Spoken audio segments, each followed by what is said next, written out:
buenas tardes para todos. Esperamos que se encuentren muy bien junto con sus familias. Damos comienzo a un nuevo panel o foro virtual del Instituto Colombiano de Derecho Procesal que preside el maestro Jairo Parra Quijano. En el día de hoy se tratará el tema mitos, realidades y nuevos paradigmas jurídicos ante la crisis.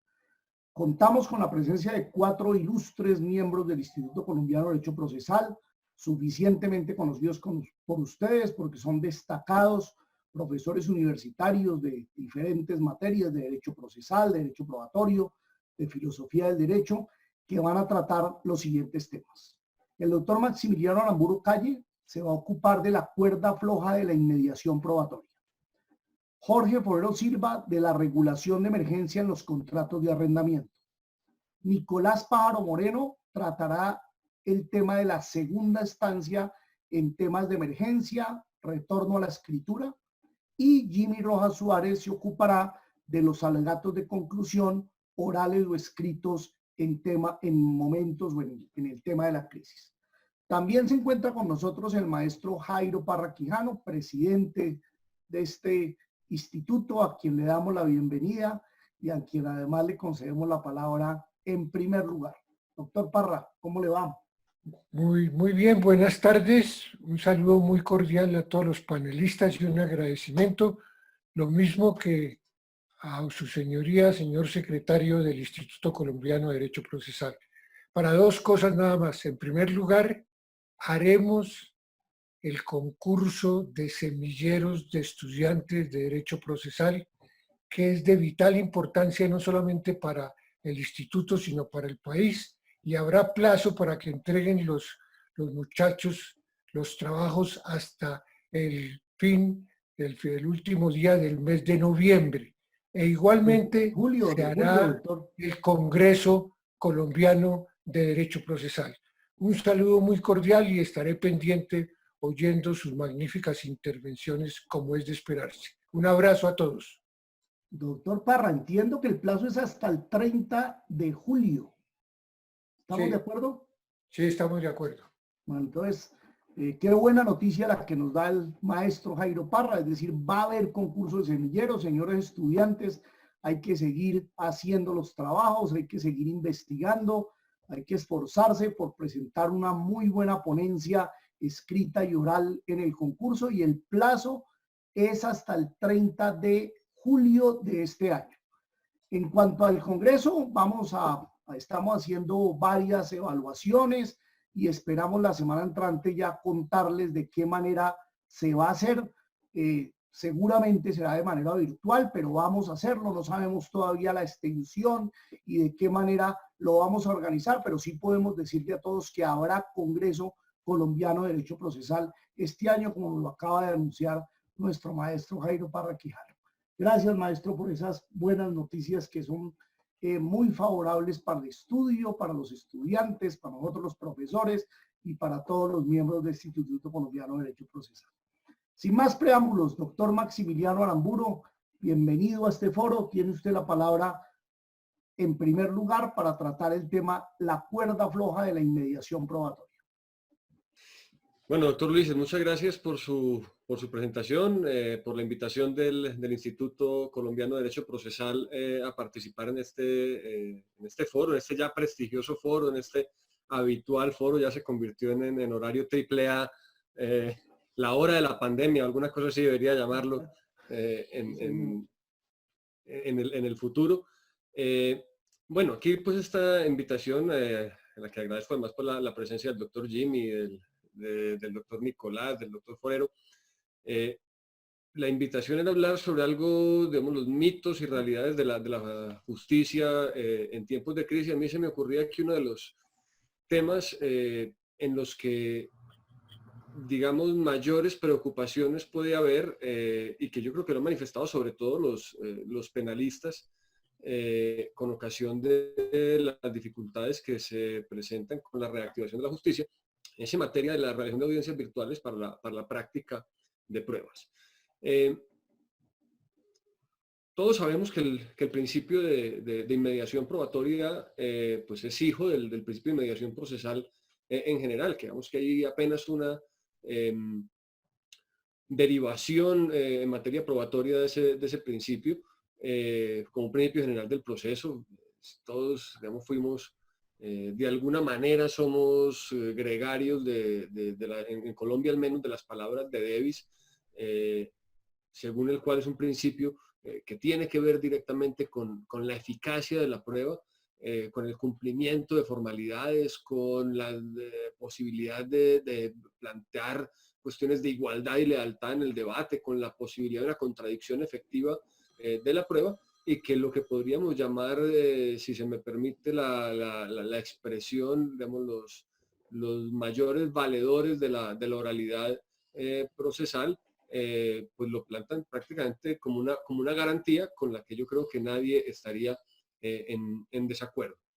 En esa medida, digamos que todos parecemos estar de acuerdo, podría haber poco desacuerdo, además es una función emotiva del lenguaje en este tipo de cosas, en que una adecuada aplicación del principio de inmediación contribuye, como dice el maestro Davis, a la autenticidad, a la seriedad de la prueba, a que se practique en la oportunidad adecuada, y normalmente se añade a la inmediación la necesidad del principio de concentración de la audiencia y la concentración de la prueba, para que el resultado de la actividad probatoria sea válido.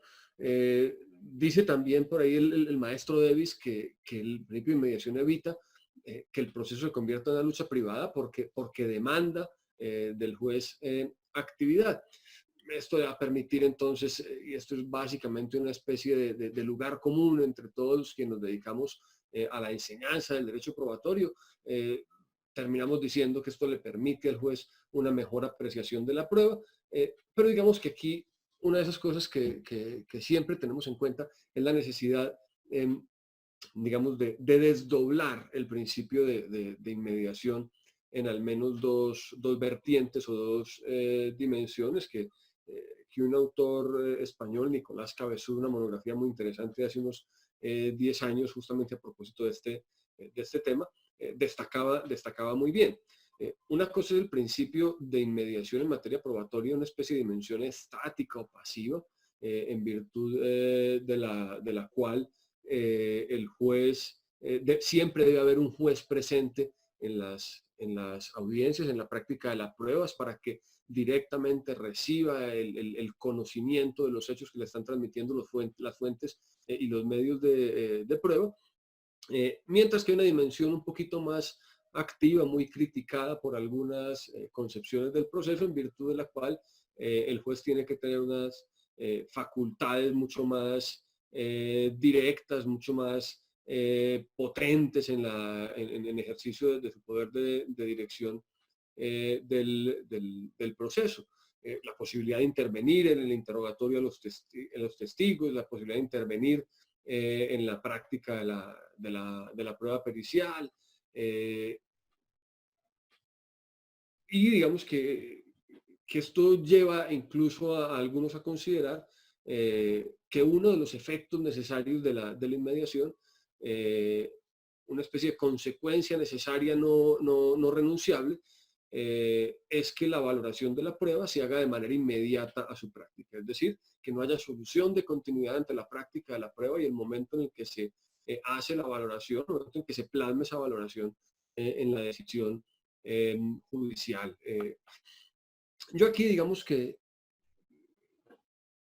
uno de los, del tema, digamos, que quiero plantear, que quizás es un poco exagerado llamarlo mito por mi parte, es que este principio de inmediación pues hace parte de la forma de los actos procesales, en efecto, es decir, que exige la presencia del juez, que invita al juez, al menos en la concepción de nuestro código, a participar activamente en la práctica de las pruebas, pero me lleva a preguntarme qué significa que sea un principio. ¿Qué significa que sea un principio?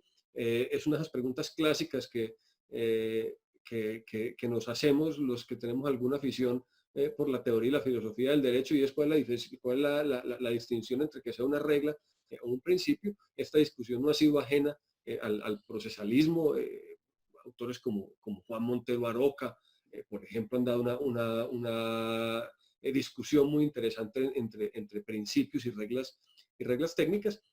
Pero si uno acoge, digamos, una de las definiciones al uso de principios y las implicaciones que tiene el hecho de denominar algo principio, es que no se aplica como una cuestión de todo o nada, sino que se aplica en la mayor medida posible. Es decir, hasta donde sea posible, porque puede ceder su aplicación ante otros principios que sean más importantes para el logro de otros fines e incluso valores que puedan ser más caros al proceso en función de alguna finalidad definida desde el punto de vista de la política legislativa.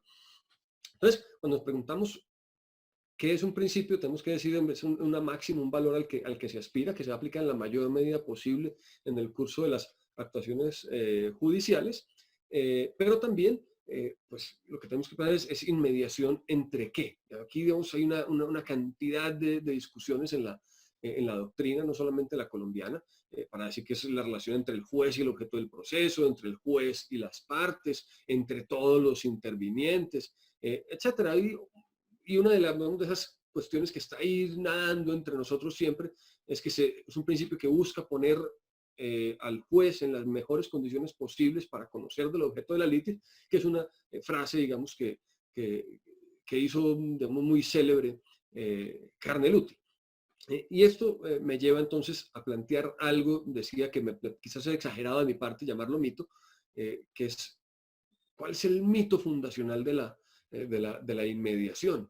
Un mito que posiblemente tiene algo de racionalidad, que no quiero desconocer aquí, es que lo obtenido, lo que sale de la audiencia, la práctica de las pruebas, goza de mayor fiabilidad, a tal punto que algunos van a sostener que es un presupuesto necesario de esa interacción eficiente entre el juez y la prueba para la obtención de la verdad. Como es un principio y se busca que el resultado de la actividad probatoria tenga mayor fiabilidad para que el juez pueda llegar a decisiones mejores en relación con la prueba, pues una de las preguntas importantes en relación con la posible reactivación de la justicia a través de medios virtuales es ¿qué se pierde en materia de inmediación cuando el juez no está directamente en contacto con las partes, con los peritos, con digamos, las fuentes y los medios de prueba, sino que está, permítanme la expresión, mediado por un sistema informático? La pregunta de la inmediación, entonces, que nos haríamos ¿significa que no haya una mediación de sujetos o que no haya una mediación de objetos entre el juez y el objeto de la prueba? Y entonces, frente a los temores de que la virtualidad o los mecanismos a distancia para la práctica de pruebas que pudieran llegar como consecuencia de una situación como la que afrontamos, pues son legítimos, hay temores y hay dudas legítimas en relación con qué es lo que se va a perder, y por eso planteaba el título de mi intervención como la cuerda floja de la inmediación procesal. ¿Cuál es ese equilibrio que tiene que mantenerse para que el medio, que es telemático, no afecte el objeto de la inmediación, que es poner al juez directamente en las mejores condiciones posibles para conocer el objeto de lo que va a ser su decisión? Si uno diría que obliga simplemente a la presencia del juez, que sería una especie de versión mínima del principio de inmediación, pues estaría satisfecho con que el juez estuviera conectado simplemente desde su cuenta de usuario mientras sea la práctica de las pruebas. Yo diría, vemos que todavía es pronto para saber si las directrices con las que vamos a jugar a distancia van a implicar práctica de pruebas también a distancia. Sin embargo, como destacaba una destacada profesora miembro del instituto, la doctora Mónica León, hace poco en un video que fue divulgado también por la Universidad Externa de Colombia, pues uno de los escenarios privilegiados para la utilización de mecanismos a distancia y telemáticos es el de las pruebas extraprocesales, que es justamente una de las excepciones al principio de inmediación que contempla nuestro Código General del proceso. Entonces, esa tensión entre qué se pierde o qué se puede mantener del principio de inmediación, pues nos obliga como a redefinir un poquito qué es lo que exige el principio de inmediación. Entonces yo diría que en esa cuerda floja se encuentran algunos de los siguientes elementos. El primero, la presencia que exige el principio de inmediación es una presencia, digamos, de carne y hueso, personal, en contacto directo y no mediado por nada distinto del aire entre el juez y el objeto del proceso y las partes del proceso. Pues yo diría que sería en tiempos como los que corren absurdo señalar que ese es el contenido de la inmediación probatoria, máxime cuando códigos como el nuestro están, digamos, suficientemente preparados y alientan el uso de las tecnologías de la información y las comunicaciones para evitar el desplazamiento personal y directo del juez, si se puede hacer uso eficiente de este tipo de tecnologías. Entonces uno diría, podría descartar que haga parte de esa atención la presencia personal del juez, que si fuera la exigencia, digamos, impediría por completo la práctica de cualquier prueba. Ahora, ¿cuál es el objeto de la presencia personal del juez? Hay una especie de mito o de submito, diría yo aquí, en la presencia del juez, sobre todo en la práctica de ciertos medios probatorios como el testimonio, que consiste en afirmar que el juez, por el hecho de ser juez, tiene una especie de habilidad especial para detectar la mentira y que por lo tanto la inmediación le permite detectar la mentira. Si se me permite un poquito de exageración y de ironía al respecto, es como si la toga que viste el juez le invistiera de poderes especiales, detectores de mentiras, para lo cual, digamos, sería necesario una especie de caldo de cultivo que sería el principio de inmediación, porque mediado a través de un sistema informático, operaría como la kriptonita con Superman y le despojaría de sus poderes para detectar la mentira. Entonces, digamos, si la inmediación tiene que ver con esa capacidad para detectar el engaño y la mentira por parte, por ejemplo, de un testigo, pues entonces, digamos, en la cuerda floja estaría la inmediación procesal con el uso de tecnologías de la información y las comunicaciones. También estaría en medio, en unos elementos, examinar en esa cuerda floja la posibilidad de intervenir, de repreguntar, de contrapreguntar, que tendría que tener el juez en ordenamientos en los que el código le otorga esos poderes fuertes al juez en la práctica probatoria. Estos poderes no se pierden con el uso de tecnologías de la información y las comunicaciones para la práctica de pruebas a distancia. Yo, por las redes sociales, yo no sé si ustedes lo han tenido ocasión de seguirlos, la inmensa cantidad de foros que se han desplegado por estos días. Por una casualidad, ayer justamente leía que en la autobiografía de Bobbio, este gran filósofo político, filósofo del derecho italiano, un libro que escribe ya en su madurez, ya muy retirado, dice que la proliferación de congresos son la verdadera plaga de nuestro tiempo, y esto lo escribe en 1996. El pobre Bobbio, si hubiera vivido en esta época de pandemia con foros todos los días. En todos estos foros decía, pues son los penalistas quienes en nombre del derecho de defensa y la contradicción de la prueba más se han opuesto a la práctica de pruebas por vía telemática, porque parecen entender que hay algo que se pierde para las partes, por ejemplo, para fiscalía y para defensa, en la posibilidad de interrogar y contrainterrogar.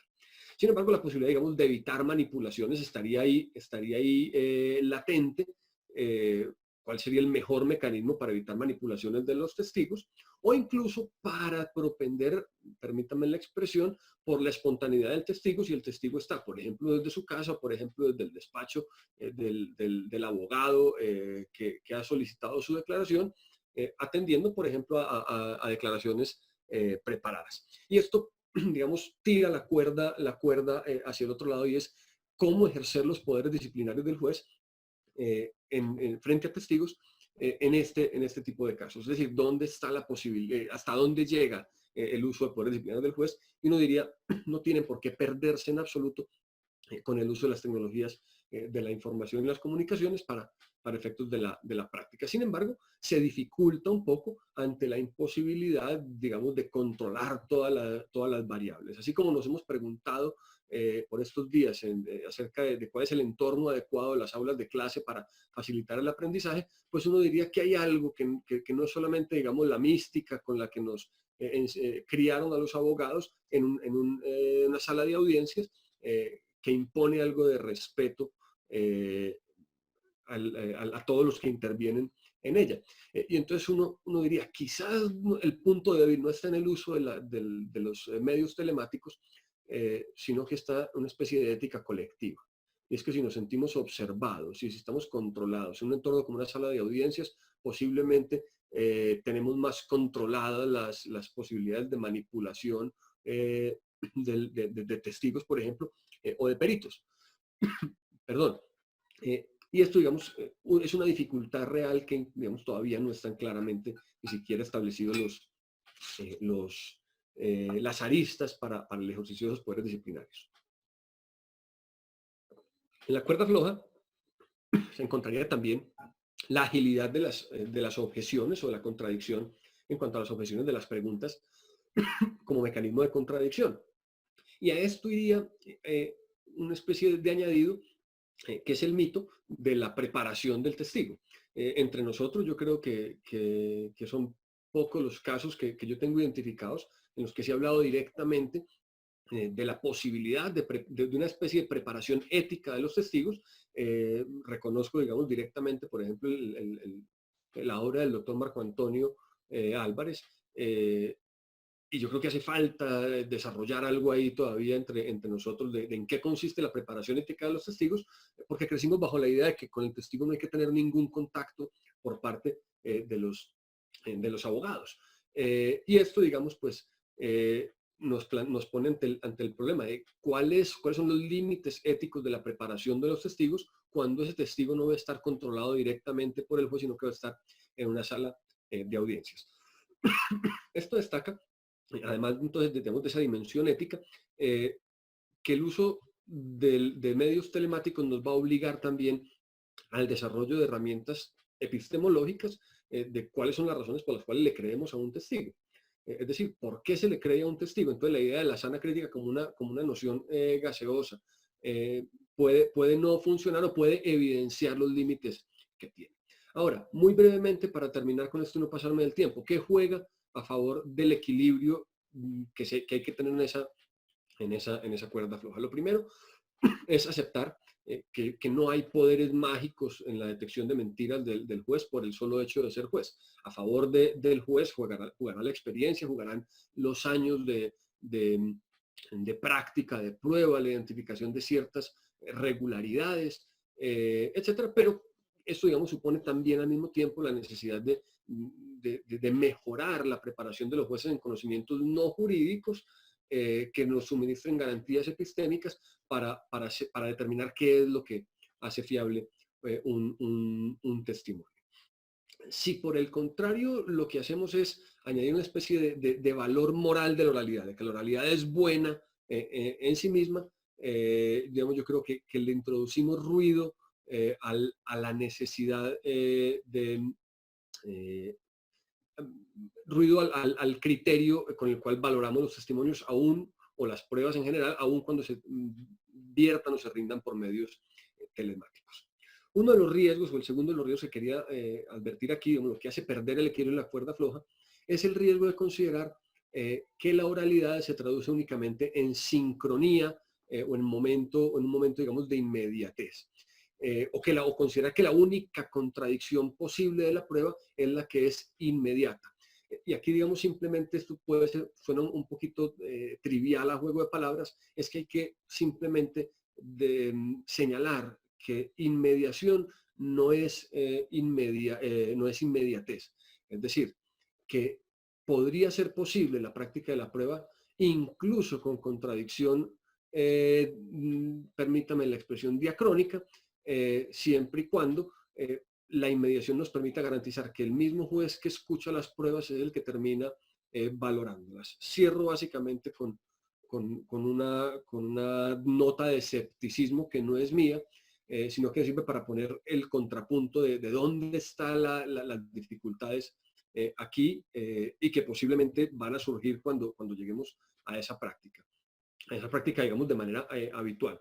Jerome Frank, que era que era un juez, uno de los grandes figuras del realismo americano, decía que uno de los grandes problemas de la teoría jurídica era una especie de deformación que él llamaba algo así como corte de apelacionitis, porque siempre nos concentrábamos en examinar las decisiones de los tribunales de apelación y nunca los fallos de los jueces de instancia.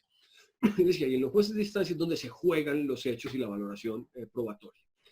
Si no somos capaces de mirar qué es lo que sucede ahí se nos va a escapar toda la posibilidad de determinación de los hechos. Si no analizamos cuáles son el contenido del principio de inmediación, es decir, la posibilidad de que el juez esté en contacto directo, la posibilidad de que ejerza los poderes disciplinarios, la posibilidad de que las partes hayan preparado a los testigos, que se pueda repreguntar y contrapreguntar de manera ágil, etcétera, a través de estos mecanismos de la información y las comunicaciones, que yo creo que no hay nada, absolutamente nada que lo impida en este momento, salvo quizás los límites éticos de los que he estado hablando y la utilizar la expresión, la criollada de tirar ventaja en cada oportunidad que se nos dé. Salvo eso, creo que en materia de inmediación, la cuerda floja que podría terminar dando al traste con la práctica de las pruebas puede salvarse, es decir, se puede mantener el equilibrio y llegar al otro lado con buenos resultados en tiempos de justicia digital. Muchas gracias. Muchas gracias a usted, doctor Maximiliano. Muy interesantes sus comentarios sobre la posibilidad de hacer una inmediación en este nuevo mundo virtual, una inmediación adecuada. Muy amable.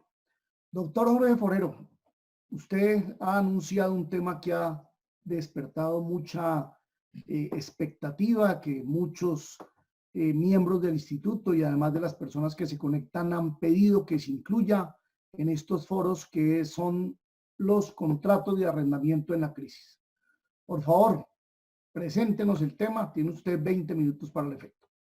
Bueno, muy buenas tardes, noches ya. Primero agradezco al doctor Jairo Parra Quijano su siempre deferente atención para invitarme a participar en este foro. También al doctor Ulises Canosa, a los panelistas que me acompañan, doctor Aramburu, doctor Miguel Rojas, doctor Nicolás Pájaro. Me complace compartir con ustedes este espacio. Y naturalmente el saludo a todos los miembros del instituto y todas las personas que se encuentran conectadas en este instante y quienes luego en la grabación podrán observar estas charlas. Sí, efectivamente, vamos a tratar lo referente a los problemas que están suscitándose actualmente. Es un tema de mucha actualidad con respecto a los contratos de arrendamiento, no solamente para vivienda, sino también, y con mayor razón, como lo veremos adelante, aquellos destinados para locales comerciales.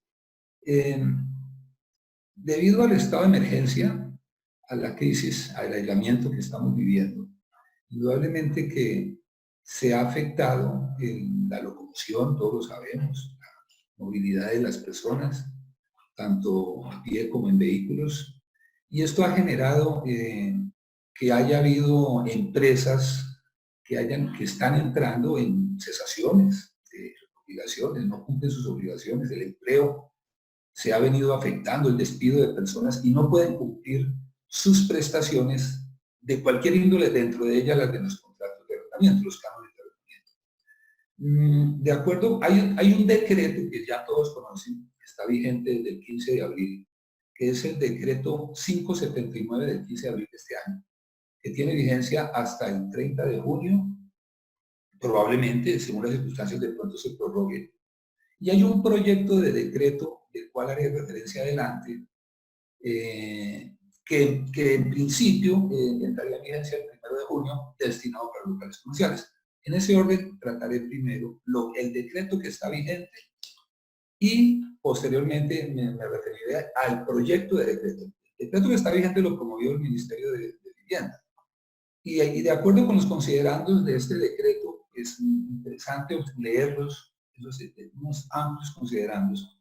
Se ha concluido, de acuerdo con estadísticas, que existe 14.6 millones de hogares y de esos 5.6 millones en el país, de hogares, estoy hablando de hogares, 5.6 millones, es decir, el 38.3% son arrendatarios. O sea que hay un alto volumen de arrendatarios que ocupan inmuebles.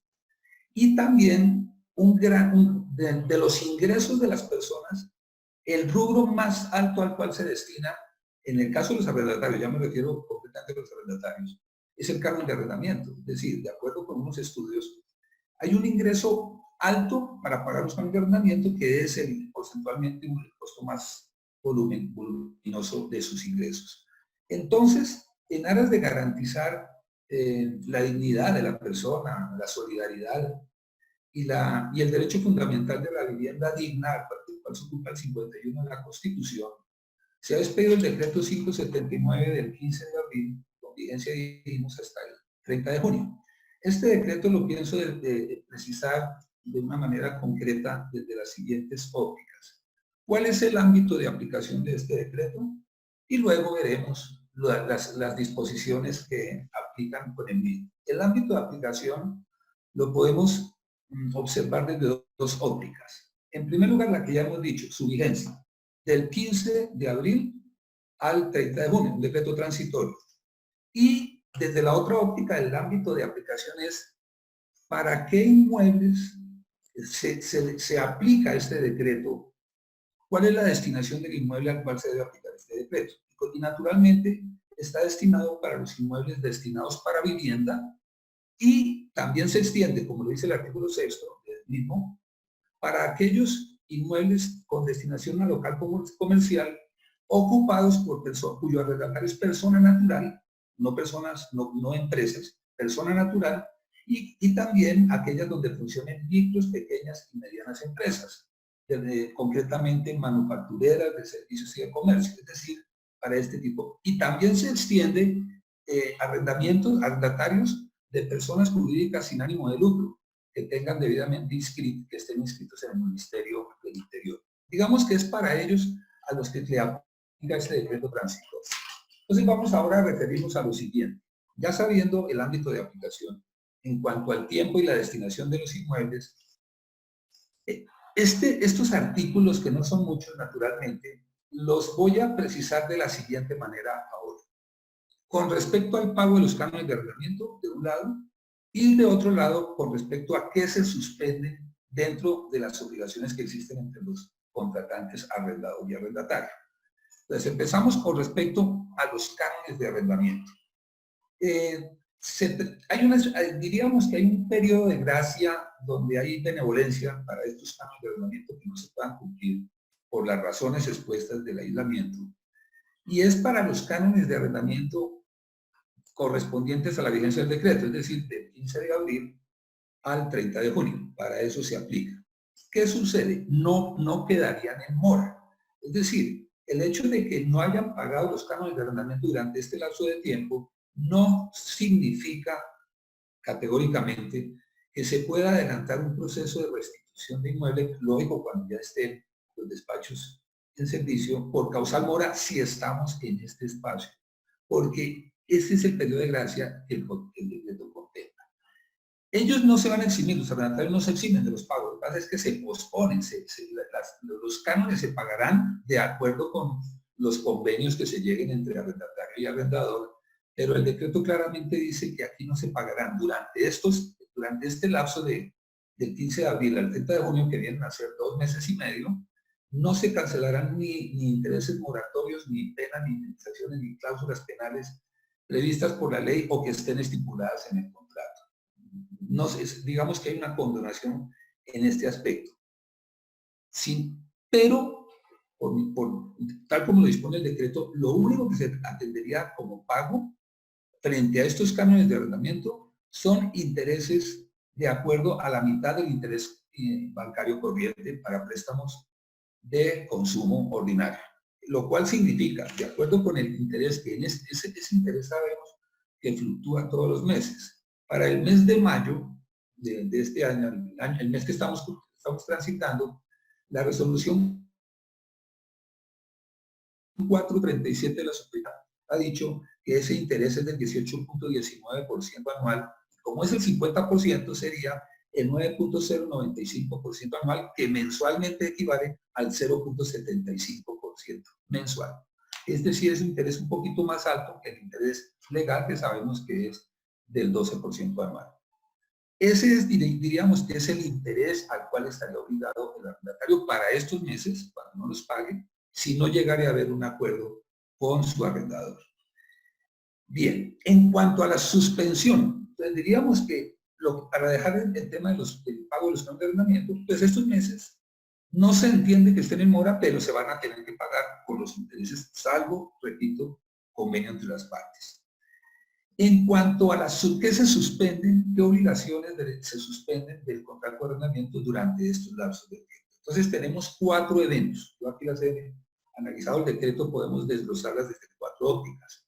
En primer lugar, se suspenden las órdenes y ejecución de desalojos. Es decir, en caso de que ya se hayan ordenado antes de la entrada en vigencia de este decreto, desalojos, diligencias de entregas de inmuebles forzadas por autoridad judicial o administrativas, porque son forzadas, si por algún motivo la diligencia había que llevarla a cabo durante este lapso de tiempo del 15 de abril al 30 de junio, se suspenden esas órdenes, las cuales cobrarían vigencia indudablemente cuando cesen los efectos del decreto, que es transitorio. En segundo lugar, el reajuste del canon de arrendamiento también se suspende, el reajuste del canon de arrendamiento.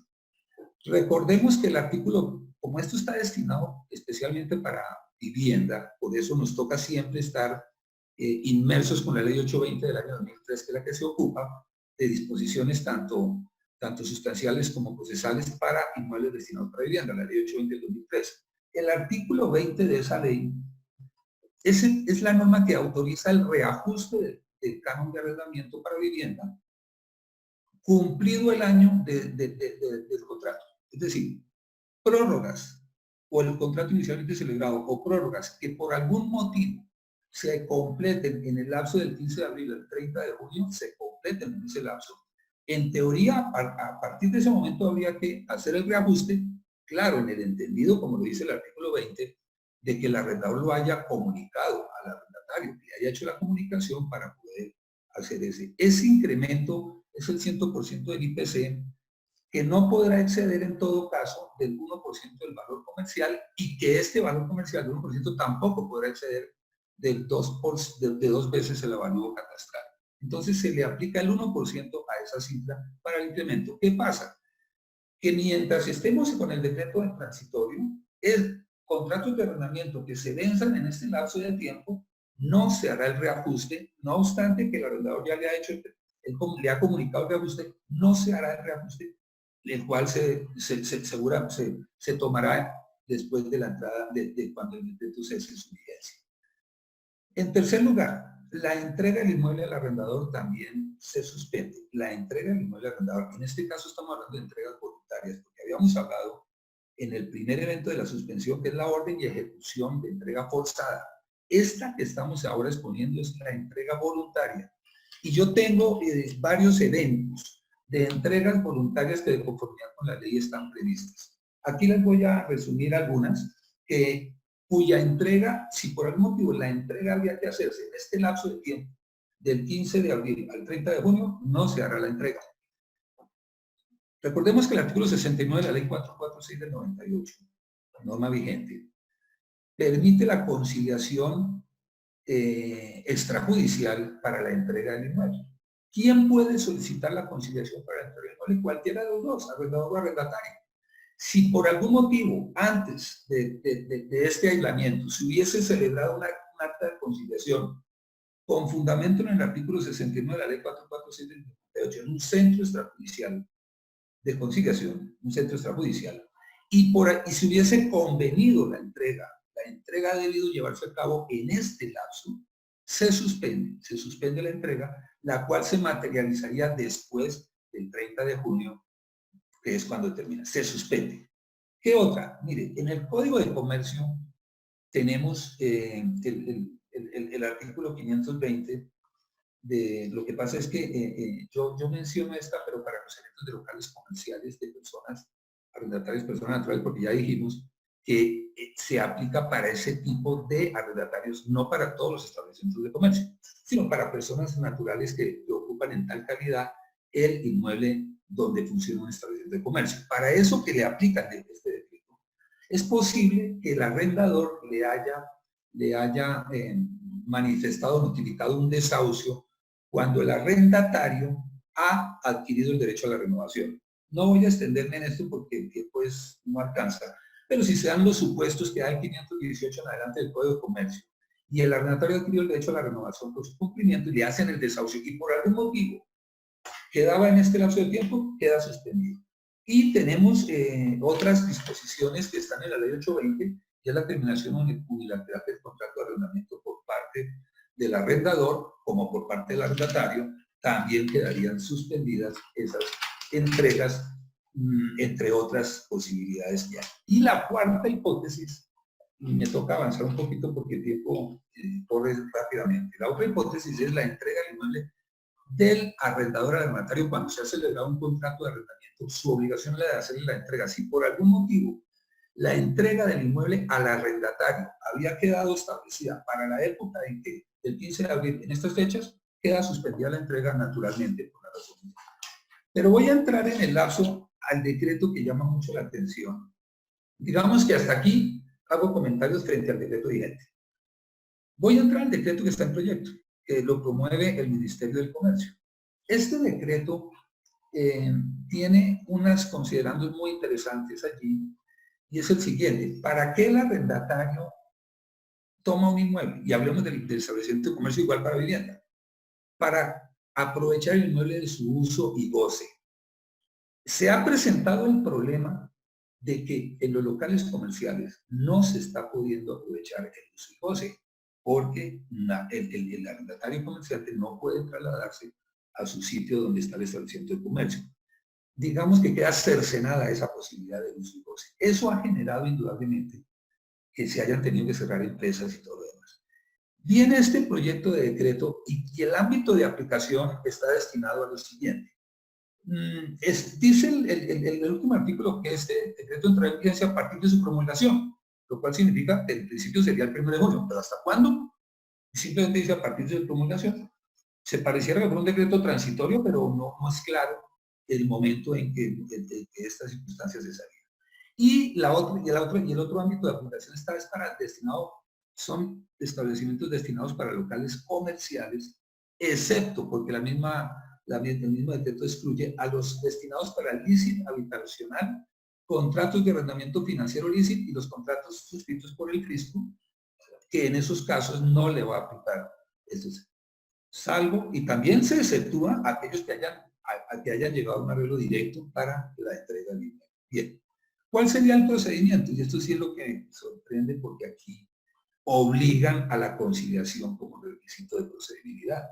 Bien, lo curioso, la ley 640 del año 2001 prevé la conciliación obligatoria como requisito de procedibilidad de los declarativos con algunas salvedades, y si miramos el artículo 384 del Código General del Proceso que se ocupa del proceso de destinación, numeral sexto, para estos procesos no es obligación intentar la conciliación como requisito de procedibilidad, así lo dice la norma. Esta es especial.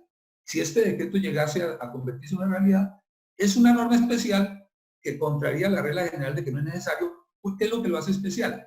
Cuando estamos bajo los supuestos del decreto que está en proyecto, destinados a locales comerciales, siempre y cuando durante esta época no hayan podido atender los pagos. Entonces, pero a mí me parece que se congestionarían en demasiado los centros de conciliación, porque se obliga a dos conciliaciones fallidas para acudir a la autoridad competente a fin de terminar el contrato. Porque la norma dice, después de 2 intentos, ni siquiera uno, 2 intentos. Y el término, por norma especial a su vez, es que el centro de conciliación señala el término entre 10 y 20 días. Recordemos que el decreto del Ministerio de Justicia, ahora también transitorio, en su artículo 10, prorroga hasta 5 meses, porque hago un pequeño orientación. La ley 640 dice, en los casos de que es obligatorio, el término para intentar la conciliación no puede ser de 3 meses, pero de acuerdo con el decreto del Ministerio de ahorita del mes de abril, no puede ser de 5 meses, lo prorroga 5 meses. Y en este caso, se reduce de 10 a 20 días el intento y dos conciliaciones que se deben hacer. A mí me parece que ahí habría una exagerada congestión a los centros de conciliación acudiendo a este camino. Debe el arrendatario, ese que quiere terminar el contrato naturalmente, quedaría obligado a pagar la tercera parte de la cláusula penal estipulada en el contrato, y de no existir cláusula penal, el valor de un canon de arrendamiento. No dice cuál sería el procedimiento donde el arrendatario no le quiera conciliar, pues dice que procederá. ¿Cuál sería el procedimiento entonces? Que si no lo dice, tendría que ser el proceso de restitución de inmueble ante los despachos judiciales, y la pregunta es esta: ¿y seguirá pagando los cánones de arrendamiento si el arrendatario no lo quiso recibir? A mí me parece que hay una solución para el arrendatario que puede acudir a ella, y es la restitución provisional que está prevista en el mismo artículo 384, donde desocupa el inmueble, pida la inspección judicial desde la presentación de la demanda, y al observarse que el inmueble está desocupado, es uno de los eventos donde se permite la restitución provisional y cesan las obligaciones derivadas del contrato. El problema es este: ¿y a quién se le entrega? Si el arrendador no llegara a eso se hace a través de una inspección judicial, ¿a quién se lo va a entregar?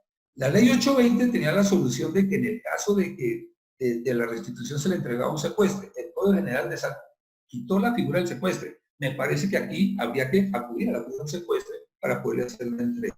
Pienso que hay un camino expedito que está en el artículo 25 de la ley 820, y es que le haga un requerimiento escrito al arrendador, y si el arrendador no le recibe el inmueble, entonces acudir a la autoridad competente, dice el artículo 24 de la ley, pero para vivienda, acude a la autoridad competente para que se fije fecha para la entrega, notificando al arrendador, y si él no concurre, se lo entregará un secuestre y cesan las obligaciones. Me parece que son caminos más expeditos para no congestionar tanto ni los centros de conciliación y obviamente luego el aparato judicial en procesos de restitución de inmueble.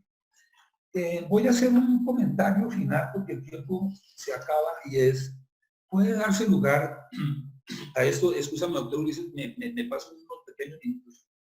Puede darse lugar a que el arrendatario sí quiera permanecer en el inmueble, pero además porque quiere conservar su derecho a renovación. Para eso existe el proceso de la regulación de los cánones de arrendamiento. Es otra opción a la cual puede acudir el arrendatario, a un proceso de regulación del canon de arrendamiento, y buscar una cautela innominada de anticipar materialmente el fallo, de tal suerte que desde la presentación de la demanda pida y después le pueda autorizar una rebaja al canon, mientras que es anticipar materialmente el fallo, mientras toma la decisión, y así el arrendatario puede aspirar con un canon de arrendamiento más económico.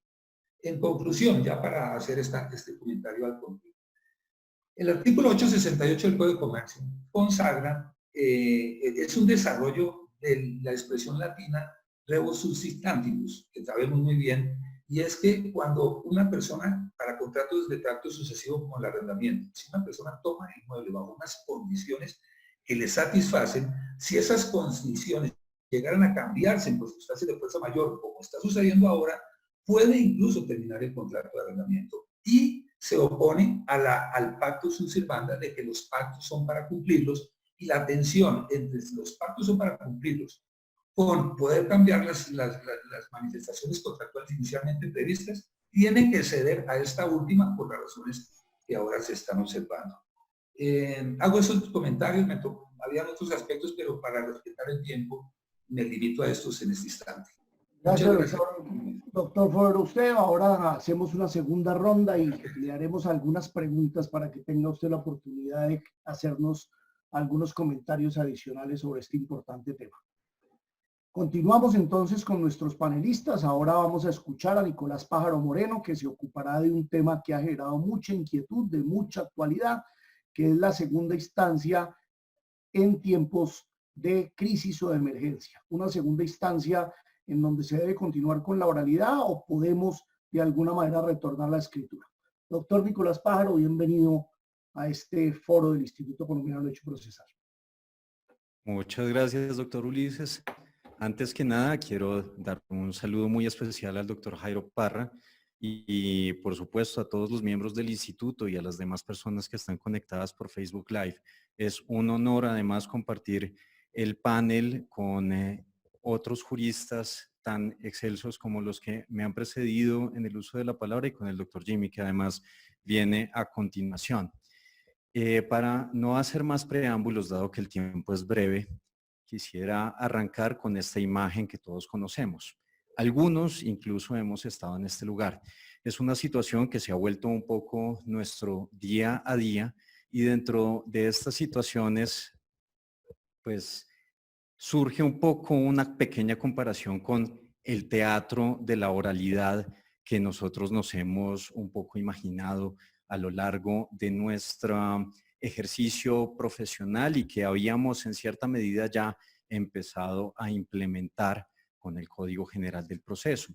Sin embargo, esta es la realidad que nos tiene viviendo el coronavirus y esta es un poco la necesidad que nos impone redoblar esfuerzos para repensar la administración de justicia, no solo para repensar la pandemia, para superar la pandemia, sino también con miras a mejorar la administración de justicia en un tiempo próximo cuando ya podamos salir de esta situación que nos aqueja en estos momentos.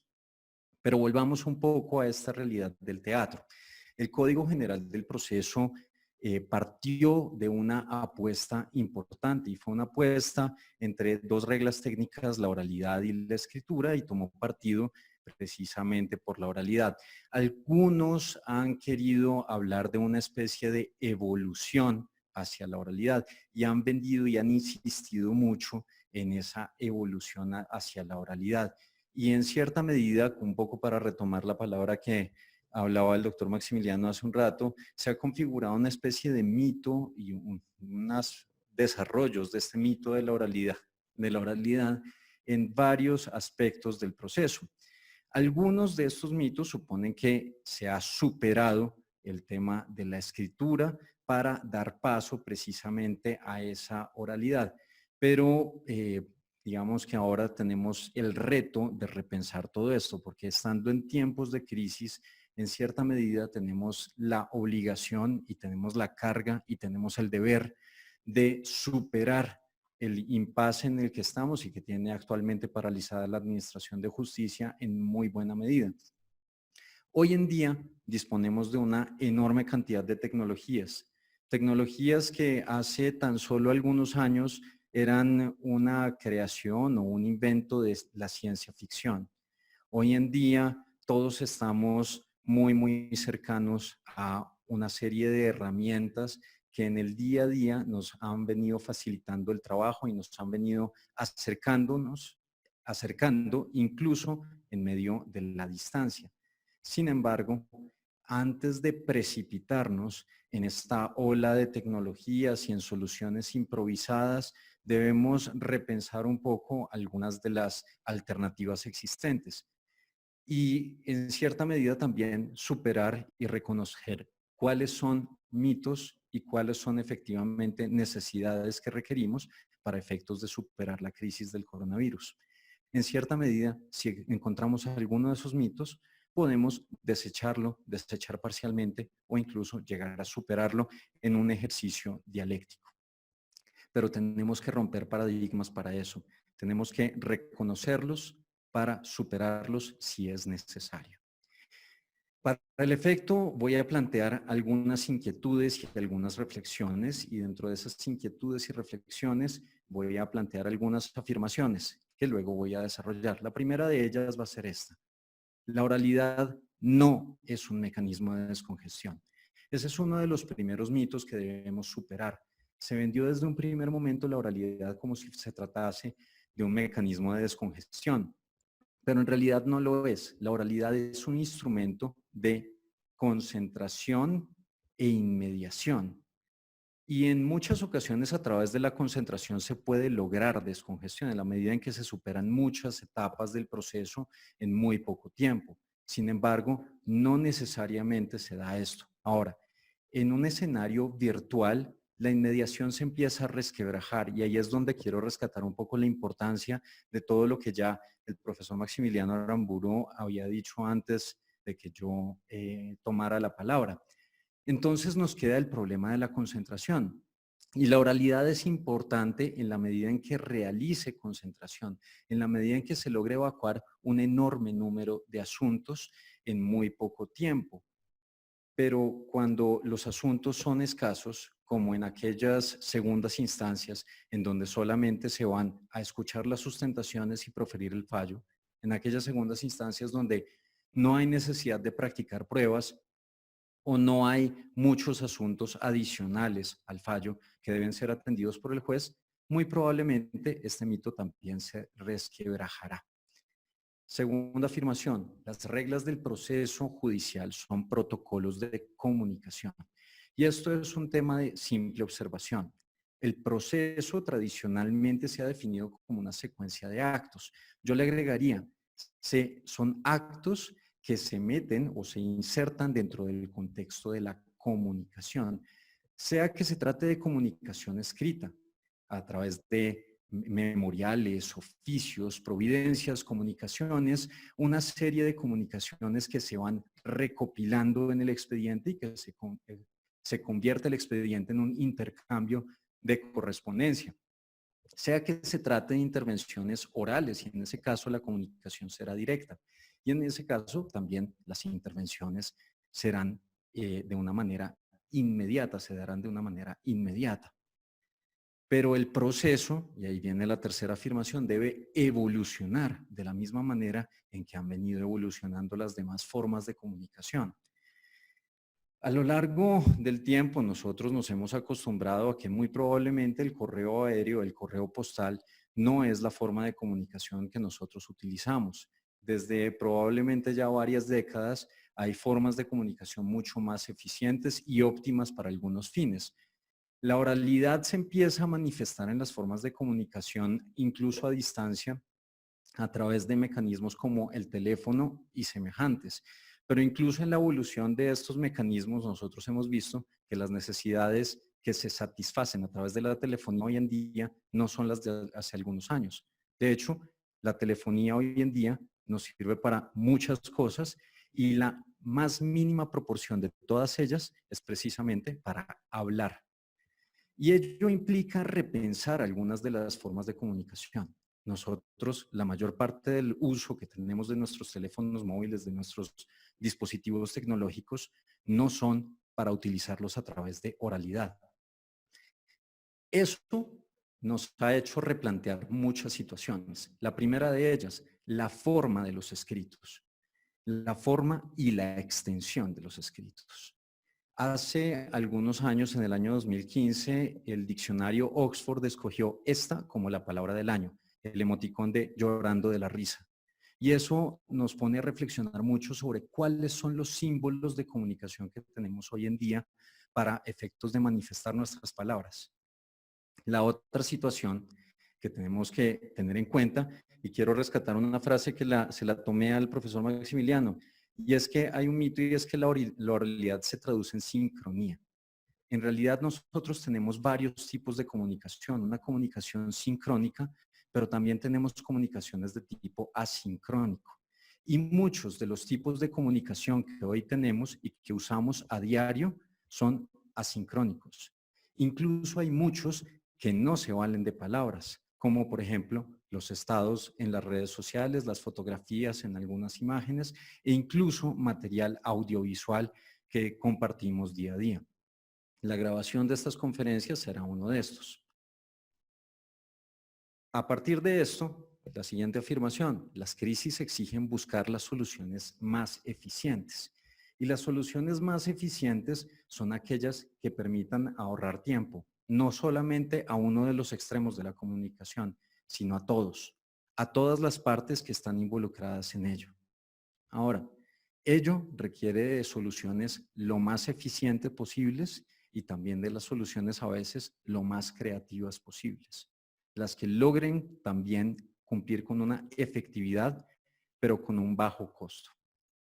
Siguiente afirmación. En ocasiones, la forma oral no es la más eficiente. Y aquí es donde empezamos a ver las falencias del sistema, porque la oralidad supone un sistema sincrónico. tal como se ha venido entendiendo. Nosotros debemos reunir un grupo de personas en un entorno común, llámese sala de audiencias o en las audiencias virtuales que se han venido popularizando hoy en día y que se han venido exigiendo en las redes sociales, pues en un entorno virtual, pero supone reunir personas, supone sincronizar agendas, supone incluso sincronizar esfuerzos, incluso desde el mismo lado de la baranda, como ocurre con la exigencia del artículo 107, cuando exige que todos los magistrados estén presentes para efectos de realizar la audiencia en los jueces colegiados. Y de allí seguimos con la siguiente afirmación. En tiempos de crisis, el trámite de la apelación oral no es eficiente. De hecho, nosotros tenemos que superar varias cuestiones para darnos cuenta de eso. Lo primero es salir de nuestra narrativa lineal como docentes de derecho procesal y que nos hacen ver el recurso de apelación, entre muchas otras actuaciones procesales, como una línea. La estructura lineal no es la estructura del recurso de apelación ni de muchas actuaciones procesales. De hecho, muchas actuaciones procesales, entre otras la apelación, no solamente se parten en dos instancias, no solamente se parten en un superior funcional y en una persona, en un funcionario que se encuentra en una jerarquía inferior dentro de la estructura de la rama judicial, sino que adicionalmente parten de trabajos que se realizan de manera coordinada entre varios carriles o entre varios niveles. De manera que si uno va a representar el flujograma de un proceso, el flujograma de un proceso es una cuestión absolutamente complicada. Una solución a las volandas, como decir sencillamente hagamos audiencias virtuales o cosas así por el estilo, no necesariamente se compadece con esto, porque hay que realizar un estudio de flujogramas, caracterizaciones, procesos y procedimientos para determinar todo esto. Pero adicionalmente, la oralidad en el recurso de apelación, insisto, se basa en medios de comunicación sincrónicos y supone que se reúna gente, se sincronicen agendas y se sincronice incluso la agenda de los magistrados. En un entorno virtual supone verificar que todas las partes cuenten con las herramientas tecnológicas para que no haya barreras de acceso a la justicia, barreras de carácter económico o tecnológico, y con el riesgo de que este tipo de mecanismos de comunicación pueda abrir puertas a prácticas que puedan tener reparos en materia de transparencia.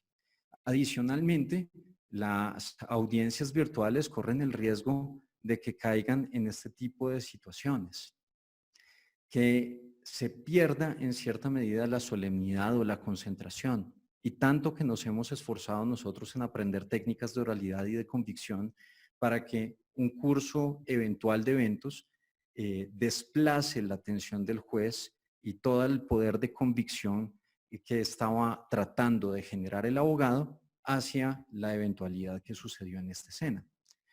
A esto no ayuda, adicionalmente, que la estructura del recurso de apelación en el Código General del Proceso es bastante enredada. Parte de varios saltos y varias cadenas de remisiones que no necesariamente son sencillas y que adicionalmente se ha vuelto más compleja por los vaivenes de la jurisprudencia de la Corte Suprema, que entre sus varias salas han tenido posiciones encontradas al respecto. Y este tipo de situaciones se vuelve cada vez menos necesaria que exista este tipo de debates cuando tenemos una apelación basada en los reparos concretos, una apelación impugnaticia, que no debería generar la necesidad de una audiencia, no debería generar la necesidad de que se realice ni siquiera una audiencia virtual cuando no es necesaria. ¿Y cuándo es necesaria? Cuando existe necesidad de practicar pruebas. En el resto de situaciones debe poder flexibilizarse la oralidad. Ahora, la flexibilización de la oralidad requiere un retorno a la escritura. Hay varios proyectos, algunos promovidos incluso por el Instituto Colombiano de Derecho Procesal, otras iniciativas que vienen directamente desde la judicatura y que buscan flexibilizar la oralidad a través de un retorno a la escritura. Esto no necesariamente debe ser así. Sin embargo, este tipo de propuestas se deben evaluar sin sectarismos y se deben evaluar sin pasiones. La oralidad es un escenario maravilloso, pero quizás en la crisis no es el escenario óptimo. No se debe satanizar la escritura. No se debe satanizar ninguna de las alternativas. Nosotros defendemos la oralidad, pero en su justa medida y en la medida en que no contribuya a superar la crisis, entonces debe uno hacer a un lado algunos de los paradigmas que han venido orientando la aplicación del Código General del Proceso y pensar en otro tipo de situaciones, en otro tipo de circunstancias. Muy probablemente este tipo de nuevas situaciones suponga que nos debamos desarraigar de las formas tradicionales, tanto en lo escrito como en lo oral. Debamos suprimir viejas costumbres como la extensión, la ampulosidad, las muletillas que son tan comunes a los abogados y a los jueces, que hayan divertimento en la búsqueda de palabras desuetas para complicar y retorcer ideas que podrían ser mucho más simples.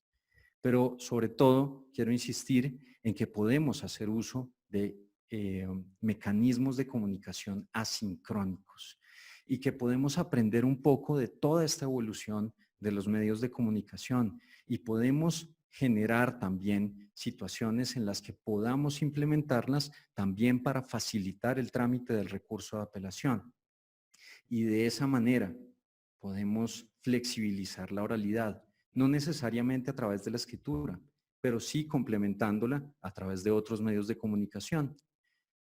Les pongo un ejemplo para poner a reflexionar. ¿Qué tal si pudiéramos grabar la sustentación del recurso y enviarla como un documento no escrito, sino oral? Podríamos tal vez tener la mejor de los dos mundos, la oralidad y la escritura. Podemos contribuir a la eficiencia y podemos seguir soñando. Muchas gracias.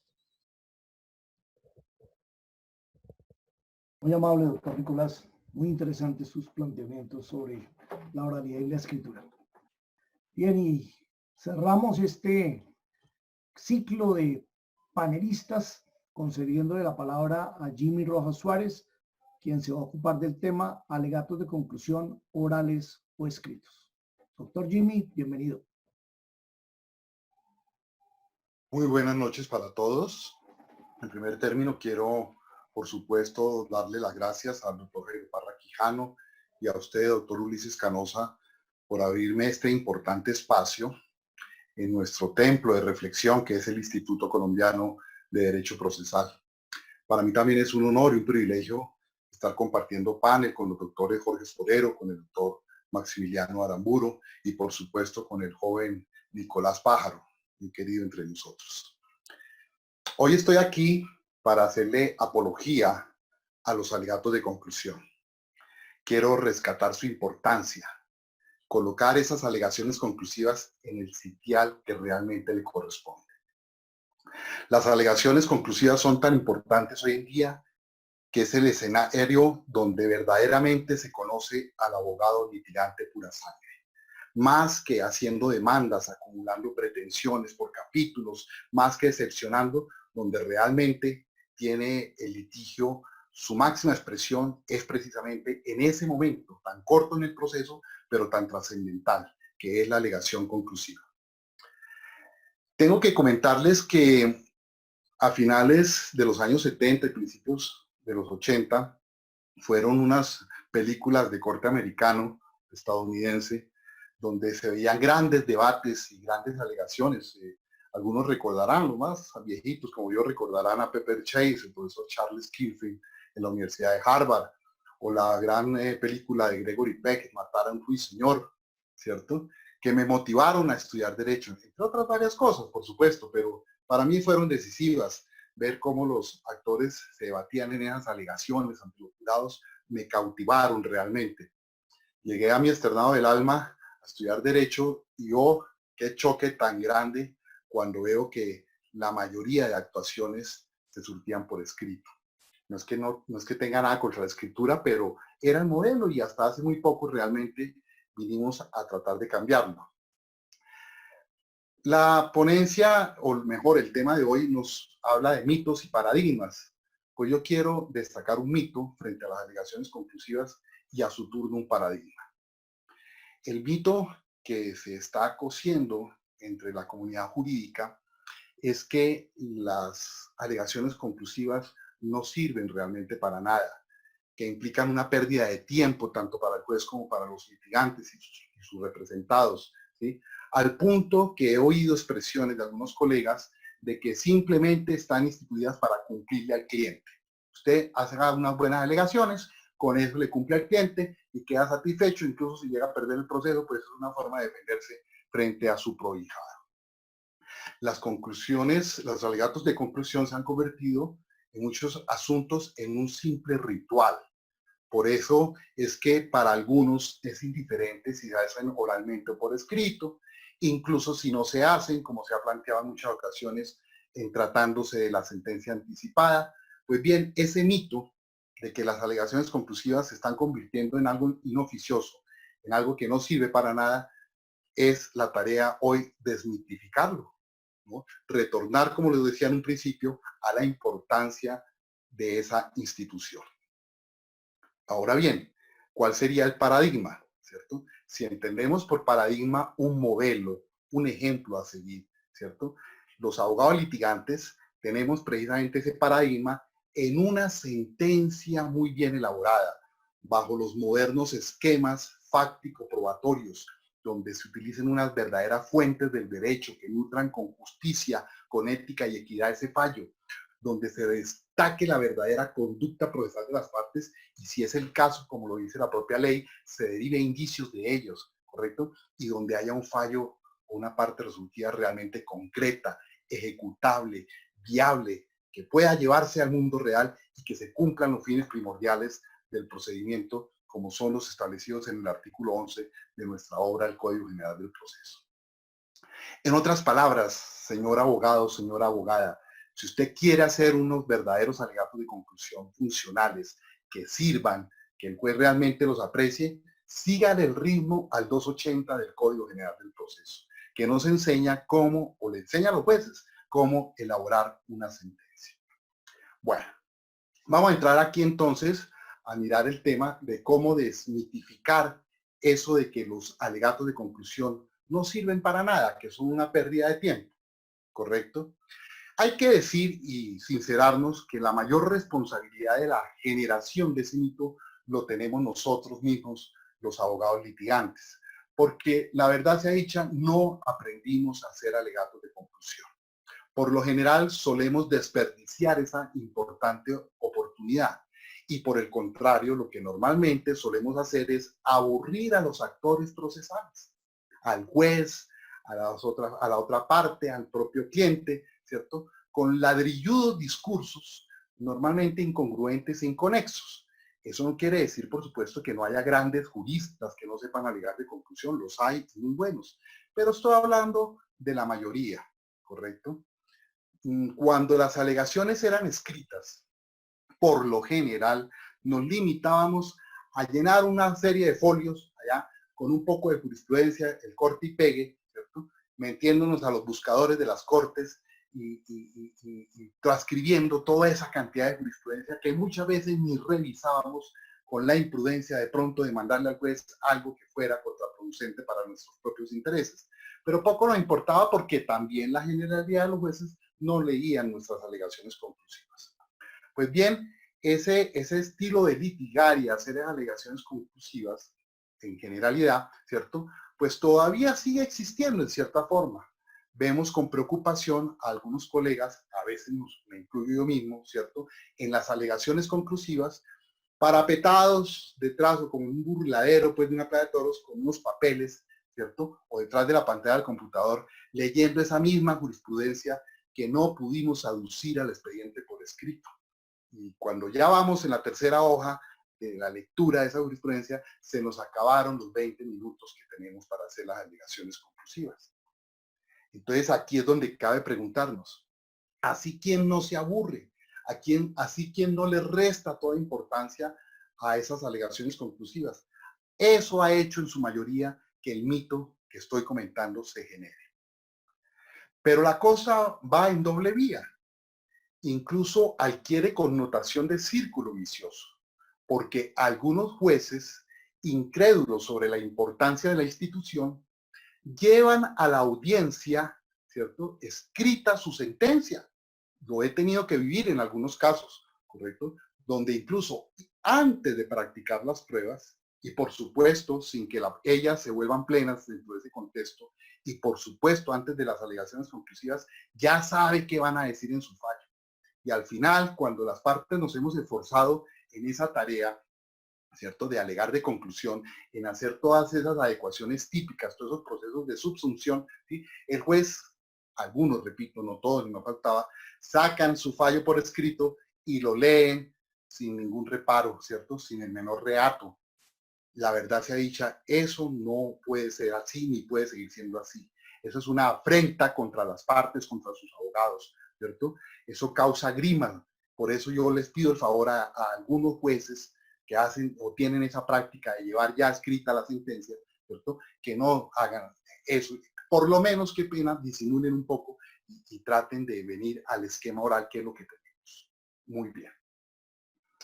El derecho a la prueba, que está altamente decantado por la doctrina y resaltado por varias de las jurisprudencias de la Corte Constitucional, es un derecho a transitar a través de todo el camino probatorio, a través de todos y cada uno de esos 5 momentos estelares que comporta el íter probatorio. Muy en resumen, sabemos, un primer momento de solicitud y aporte de esa evidencia, de ese material probatorio. Un segundo a cargo del juez o funcionario, que es el decreto de las pruebas. Tercero, su práctica y allí mismo su contradicción concreta. Cuarto momento, mire, aquí estamos en el ojo del huracán, los alegatos de conclusión, a cargo de las partes o sus apoderados. Y finalmente, la valoración de esa prueba que debe realizar el juez. Ninguno de esos momentos se puede pretermitir, ninguno de esos momentos se puede cercenarle a las partes, no se le puede conculcar, ni los jueces, ni tampoco el legislador lo puede hacer. Aquí entonces estamos rebatiendo ese mito, y para lo cual valdría la pena preguntarnos varias cosas. Primero, ¿cómo no van a ser importantes los alegatos de conclusión si es el momento adecuado para recordarle al juez nuestra teoría del caso, que ya se encuentra lejana, pues fue depositada por escrito en los libelos genitores que dieron origen al proceso, que trabaron esa relación jurídico-procesal? ¿Cómo no va a ser importante reflexionar en términos de indicios? El mecanismo lógico, elucubrativo, sea inductivo, sea deductivo, porque realmente no hay otro escenario para hacerlo. No hay un escenario específico para practicar los indicios, para colegir, ¿cierto?, con base en esa inducción o deducción. Pues tienen que ser los alegatos de conclusión, donde yo ato todos los cabos y le insinúo al juez que él debe pensar igual a como yo estoy reflexionando en ese momento de la alegación conclusiva. Al fin y al cabo, muchos autores, entre otros Antonio de Lepián, nos llegan a concluir, nos llegan a enseñar que en el fondo todos los medios de prueba comportan un mecanismo lógico indiciario. ¿Qué otro escenario habría para hacer apología de la conducta procesal de las partes? ¿Sí? Rescatar las muestras y enrostrarle los hierros de comportamiento procesal a la parte contraria. La alegación conclusiva o ese momento es el único escenario para alegar realmente, porque si usted intenta hacerlo en otro momento, verbi gracia durante la conciliación, verbi gracia cuando interpone un recurso, solicita una nulidad, lo más probable es que el juez lo calle y le diga: mire, abogado, este no es el momento para alegar de conclusión y eso es lo que está haciendo usted. Resérvese esos argumentos que está exponiendo, ¿sí? Esa sana crítica que está esbozando, resérvesela para el momento adecuado, ya lo tendrá allá al final, precisamente en la etapa de alegación conclusiva. Es tan esencial al proceso de la alegación que usted, por ejemplo, no puede pedirle a un perito se pronuncie sobre aspectos de derecho. Sin embargo, puede consultar a sus colegas afamados, destacados, ¿cierto?, a los doctrinantes, y llevar y aportar al proceso, aducir al proceso esas consideraciones, esos conceptos que serán tenidos en cuenta, dice la propia ley, ¿cierto? En el capítulo de la prueba pericial, serán tenidos en cuenta como alegaciones de las partes, pues es en esos 20 minutos, en forma muy resumida y lacónica, que usted hará alusión a lo que esos doctrinantes, a lo que sus maestros le han dicho en esas aseveraciones, en esos conceptos que les ha pedido. ¿Cómo no van a ser importantes los alegatos de conclusión si frente a la teoría de los hechos sobrevinientes, ¿cierto? Es la última oportunidad que tengo para esbozarlos, para contárselos al juez y para aprobarlos en los términos del 281. La vida no para con la demanda, podremos interrumpir prescripciones, podremos dejar inoperantes las causidades, pero la vida sigue muchas veces relacionada con los objetos litigiosos que se están debatiendo, y eso hay que contárselo al juez, hay que hacérselo saber, pues ese escenario de las alegaciones conclusivas es muy propicio para eso, ¿correcto?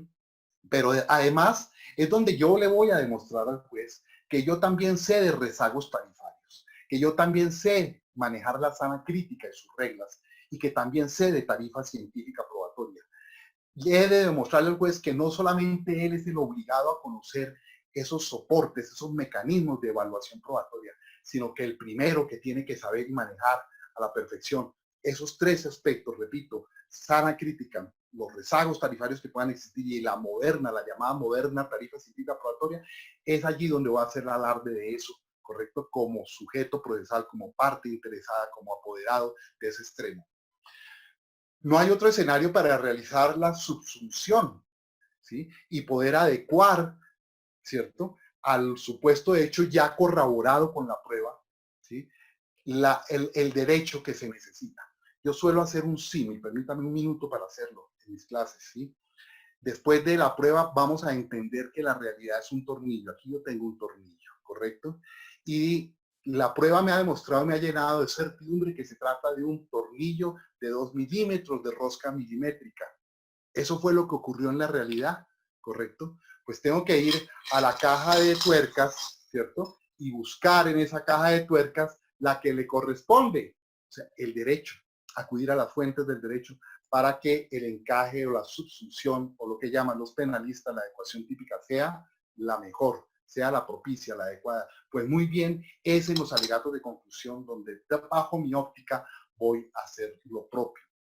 Tan es así, ¿cierto?, que el propio artículo 82, ¿cierto?, cuando nos habla de los fundamentos de derecho por allá en el artículo, en el numeral octavo, como uno de los acápites de la demanda, pues basta enunciar unas normas sobre las cuales yo me puedo equivocar y el juez no me puede hacer ningún reproche en la inadmisión de la demanda, que me estoy equivocando en el derecho que estoy enunciando, porque ese es un problema a posteriori, ese es un problema que se da precisamente a la hora de la valoración, cuando tengo claro lo fáctico. Ahí es cuando tengo que entrar a buscar el derecho. Y es el derecho que debo argumentar, esgrimir en la alegación conclusiva. También sirve la alegación para demostrar la contradicción difusa. No solamente contradicción concreta, que es la que nos vuelve las pruebas plenas. La difusa, recuerden ustedes, nos ayuda a depurar la prueba para que ésta cumpla esos elementos de existencia, validez y eficacia. ¿Cierto? Tan es su derecho a alegar de conclusión libremente que esos 20 minutos usted decidirá cómo va a hacer esos alegatos de conclusión. Y la verdad sea dicha, el juez no está llamado a interrumpirlo. Si al juez no le están gustando los alegatos de conclusión, usted verá la manera cómo habrá de realizarlo, ¿correcto? Hay muchísimas más razones. En aras de la brevedad, comento el tema de Pramarino, porque es que algunos jueces dicen que el juez ya llega con suficiente ilustración a la audiencia, instrucción y juzgamiento y que no necesita de mayores elementos. Yo creo y considero que el juez debe llegar en un estado de conocimiento de opinión. Recordemos, ignorancia, duda, opinión y certeza. Con opinión debe llegar, es más, está obligado a tener una opinión para dónde va, cuál es el norte que en ese momento tiene, pero no es algo definitivo. Como todas las opiniones, son momentáneas, son transitorias, porque es que no ha escuchado toda la prueba, porque no ha habido la contradicción y no ha oído precisamente a los abogados en sus alegatos de conclusión. Por todas estas razones creemos que hierra el que dice que la alegación conclusiva es algo inoficioso, que no vale la pena, que incluso podrían erradicarse del contexto procesal. Frente a lo que ya comentaban mis antecesores, el doctor Aranguren y el doctor Pájaro, ¿cierto?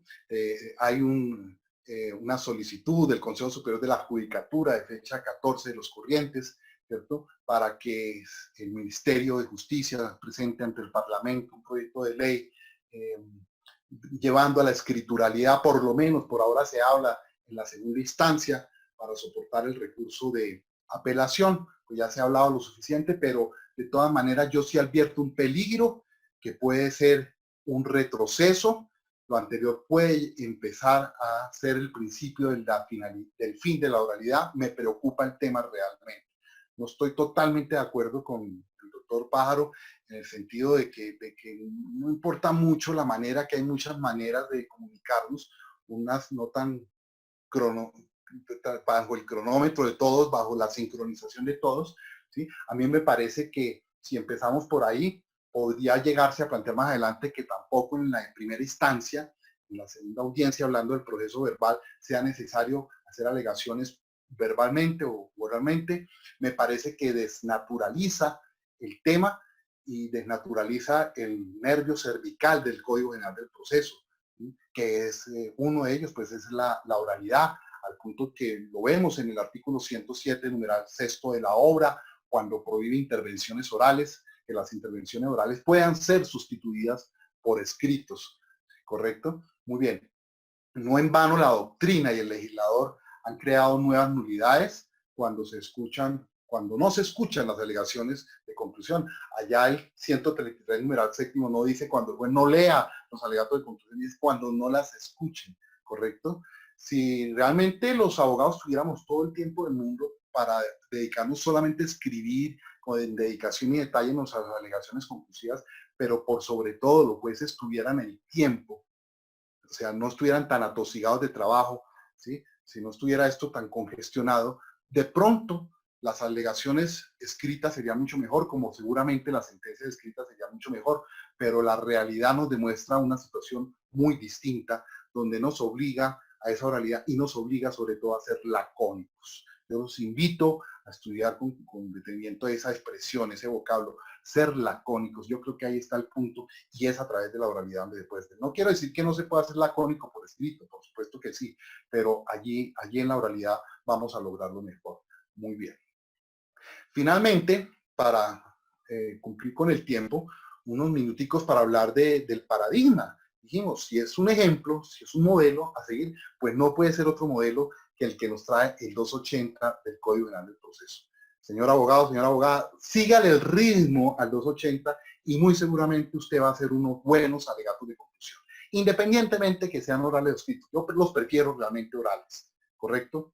Examen crítico de las pruebas, claro. Ya lo decía, pues no solo sana crítica, muchas se tendrán que evaluar bajo esquemas de rezagos tarifarios, otros con todas esas reglas, ese cóctel que hemos hablado, que es la sana crítica, que le despeja la cabeza al juez, lo vuelve inteligente para entender y sopesar, saber a dónde está la originalidad, la inmaculación, la veracidad de la prueba, ¿correcto? Y lo moderno, en algunos casos que cada vez son más, de la tarifa científica probatoria. El análisis en conjunto y global de todas esas pruebas que hicieron tránsito a ser plenas. Se resolvió lo fáctico, el tornillo, ¿cierto? Segundo, los racionamientos constitucionales, legales, de equidad, doctrinarios, estrictamente necesarios. Las fuentes del derecho, la tuerca de que les hablaba yo, que solo hay una para ese tornillo, ¿correcto? Tercero, el juez siempre deberá calificar la conducta procesal de las partes. Hombre, si es un mandato legal y ahí está, ¿por qué en la mayoría de sentencias jamás se habla de la conducta procesal de las partes? Es que hay que hablar de ellas, así sea corto, pero hay que pronunciar sobre ellas. Otra cosa es cuando generan o no indicios. No siempre la conducta procesal de las partes van a generar indicios, no siempre van a ser hechos indicadores, pero en ocasiones lo serán y el juez tendrá que construir esos indicios a partir de la conducta procesal de las partes. La famosa frase del jamón del sándwich, por autoridad de la ley, en nombre de la República, por supuesto, porque es lo que le da potestad, porque es lo que me dice que debo cumplir, porque viene de un par, pero autorizado por la sociedad y por un tema democrático para imponer la sanción positiva o negativa. Y finalmente, una resolución clara, concreta, ejecutable, ¿correcto? Eso es lo que necesitamos en el verdadero fallo. Pues bien, todo eso se lo voy a decir yo al juez. Le voy a hacer la sentencia al juez. Señor juez, simplemente fírmela, ¿sí? Porque yo tengo la razón y todo es un tema absolutamente probatorio. A eso contraigo pues el problema del mito, ¿sí? Y el ejemplo, el paradigma que tenemos para solucionar esto que nos aqueja en relación con los alegatos de confusión. Muchas gracias, doctor Ulises, y querida teleaudiencia, se puede decir, muy amables. Muy amable, doctor Jimmy. Quédese ahí, por favor, que ahora vamos a hacer la ronda de preguntas. Yo creo que en los 30 minutos que nos quedan alcanzamos a que cada uno conteste por lo menos una pregunta. Doctor Maximiliano, usted que fue el primero que expuso es el primero que responde. Vamos a ver. Alguien escribe lo siguiente: espero equivocarme, pero en su intervención se percibe cierta resistencia a este nuevo mundo, cierta crítica al contacto virtual en la oralidad y hasta ciertas presunciones de mala fe en los comportamientos de los sujetos del proceso como los testigos o declarantes, que ni son la regla general ni se evitan con la presencia física. La oralidad también puede ser virtual y no exige indefectiblemente la presencia física. En el contraste entre la presencia física y la virtual, claro que hay aspectos positivos y negativos, pero este es un nuevo mundo virtual que llegó para quedarse y la presencia física tendrá que ser la excepción en el futuro. Sobre esa base pregunta: usted, que es un filósofo, un pensador, ¿no cree que si los contratos, las negociaciones, los acuerdos de voluntades y las relaciones de todo tipo ya no exigen presencia física, en la administración de justicia se puede ganar en facilidad, rapidez, seguridad, modernidad, innovación, comodidad y hasta en economía de tiempo y de dinero, sin perjuicio de la inmediación que también puede ser virtual? Pues yo empezaría respondiendo que me alegra decir que estoy equivocado, porque todo lo contrario, lo que intenté hacer en mi intervención fue hacer una defensa de la posibilidad de la inmediación a través de la virtualidad y la telepresencia, como en este caso. Es decir, intenté mostrar que esa tensión, que esa cuerda floja en la que se podía poner la inmediación era realmente superable, y que los riesgos y las tensiones y los peligros que hay no son un obstáculo para que el juez ejerza sus poderes disciplinarios con total autonomía y total, digamos, posibilidad de realización. Ahora, en cuanto a la predicción de futuro, de que la presencialidad va a ser la excepción, pues yo tengo menos herramientas, digamos, futurológicas o predictivas al respecto. Yo no estoy tan seguro de que en el futuro, digamos, mediato, la presencialidad sea testimonial o excepcional. Yo creo que las audiencias virtuales y digamos, telepresencia, utilización de tecnologías de la información y las comunicaciones, efectivamente llegó para quedarse. Efectivamente, hay un camino largo por recorrer para la implementación adecuada, con herramientas robustas que demandan presupuesto de bases de datos que ofrezcan garantías de seguridad para todo el mundo. Creo que las audiencias virtuales o a través de medios de telepresencia, por ejemplo, que tienen probado éxito en el arbitraje, por ejemplo, así lo demuestran. Pero el salto en la predicción de decir que la presencialidad va a ser testimonial, yo creo que simplemente evidencia, por ejemplo, o puede evidenciar más bien desconocimiento de una realidad económica y de medios de un amplio sector de la población. Yo diría, los contratos de las grandes empresas, los que suelen discutirse en el arbitraje, etcétera, posiblemente terminarán con esa regla. Pero resulta que en nuestro país no es solamente eso.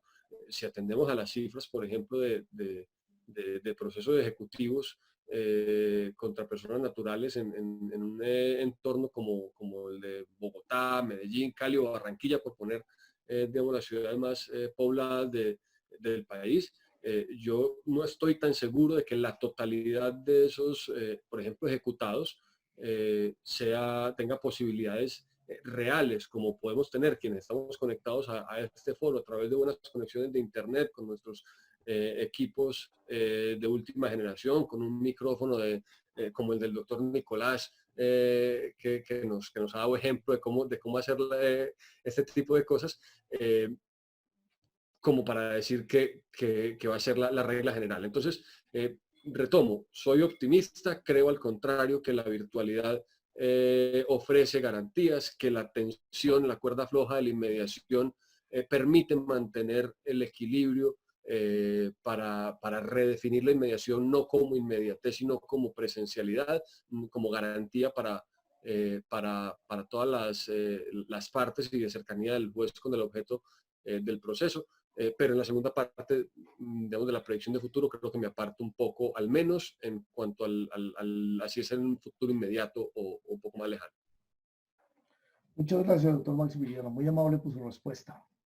Doctor Jorge, usted nos quedó debiendo algunos comentarios, entonces le vamos a dar 5 minutos para que los haga, y alguien pide aquí que por favor se refiera también al tema de los seguros de arrendamiento. ¿Qué pasa cuando una persona ha tomado un seguro de arrendamiento y el inquilino no paga invocando la situación de crisis? Bueno, sí, bueno, efectivamente este es un tema álgido. El proyecto de decreto y el decreto pues vigente para nada mencionan, hacen referencia a los seguros, guardan un absoluto silencio sobre este aspecto tan trascendental. Y recordemos pues que precisamente y muchos contratos de arrendamientos que se encuentran administrados por inmobiliarias acostumbran de tener el seguro para garantizar el pago de las rentas. El riesgo asegurable, habría que mirar, el riesgo asegurable es precisamente garantizar los pagos cuando el arrendatario incumple los mismos.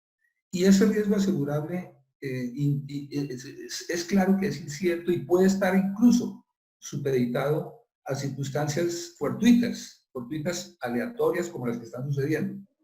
Yo considero, en mi opinión, que las aseguradoras no se pueden eximir del pago de las rentas, no se pueden eximir. No existe disposición que les faculte hacer la omisión de ese pago, porque precisamente uno de los eventos para los cuales deben garantizar es las circunstancias fortuitas, aleatorias, como está sucediéndose ahora. Me parece que ellos no se pueden sustraer. Desafortunadamente, el decreto vigente y el proyecto del decreto no manifiestan absolutamente nada frente al tema de los seguros.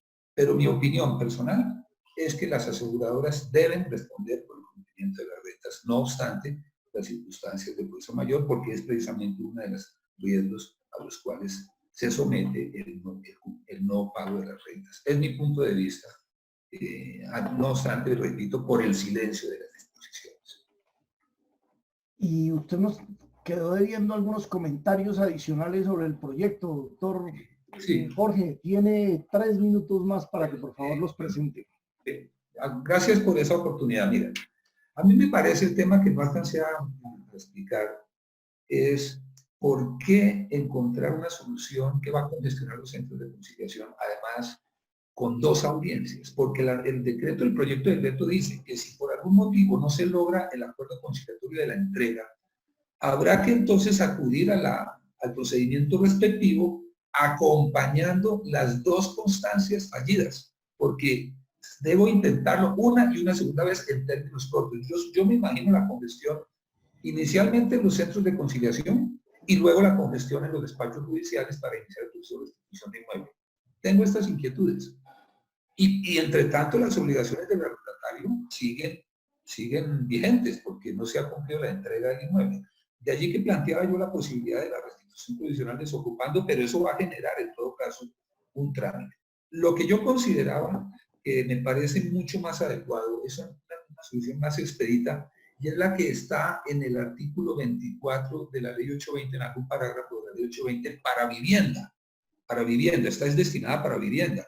y es que cuando el arrendatario le comunica al arrendador la entrega del inmueble provocando la causal de los 3 meses, entonces el parágrafo trae una solución y es acudir a la autoridad respectiva para que se fije fecha y entregarle el inmueble y citar al arrendador para entregarle el inmueble la fecha que se corresponde. Y si el arrendador no asiste a esa diligencia de entrega, se le entregará un secuestro. Esa norma claramente lo dice. Se le entregará un secuestro y naturalmente cesan las obligaciones derivadas del contrato.